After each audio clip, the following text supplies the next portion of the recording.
kalau lu sampai diterima di admin di kantor di Singapura, lu itu punya skill. Dan kalau lu punya skill itu di Indonesia nggak mungkin lu jadi admin doang gitu loh. Itu pandangan gue gitu sih.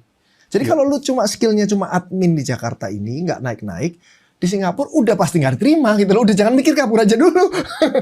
Menurut lu kenapa sih kayak orang-orang tuh banyak yang kayak desperate dan ngerasa Indonesia ini kok kayak nggak ada harapan gitu? Kayak apakah ini tuh sesuatu yang berbeda dibandingkan lu kan udah relatively inilah ya of age gitu, udah lumayan berumur. Lu pernah lihat fenomena yang terjadi sebelum-sebelumnya atau ini lu ngerasa ini tuh kayak semacam ada trust issue dan di titik puncaknya gitu sekarang? Oh iya, enggak sih, itu dari dulu sih. Dulu waktu zamannya gubernur siapa nggak mau dia udah keluar negeri aja, itu ada, ingat ya dulu pokoknya ada nggak enak dikit keluar negeri aja pindah kota, pindah negara, itu udah ada terus.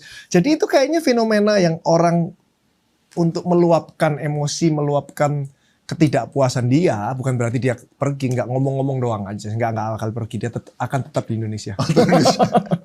Gara-gara nggak bisa pergi maksudnya. Maunya sih pergi. Nggak segampang itulah, itu kan keputusan besar kan. Tapi kalau misalnya buat mayoritas orang ya, ini kan ngelihat fenomena pertama mungkin dari segi salarinya itu kurang besar, lalu PHK di mana-mana. Abisnya juga mereka dipertontonkan hal-hal yang kurang ngebikin orang optimis lah gitu. Misalnya kayak baru kejadian Pertamina, ya kan sampai orang bikin liga korupsi gitu kan.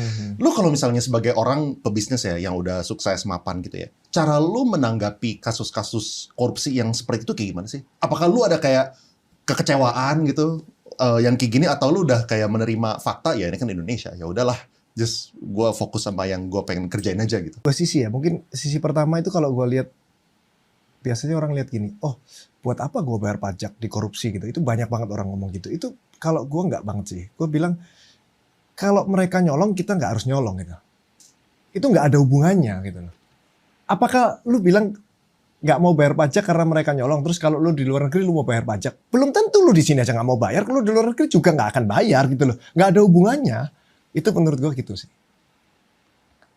Berarti iya, soalnya kan kadang-kadang orang ngerasa kan, ya ngapain gue bayar pajak, akhirnya jadi kasus IKTP. Kalau sampai nggak ada kasus, lu bayar nggak? Alasan lain lagi, cari lain lagi. Pajaknya kemahalan kayak, apa kayak, jalannya bolong kayak, ada cari alasan terus lah pokoknya supaya bisa nggak bayar pajak gitu kan. Iya. Menurut gue itu orangnya.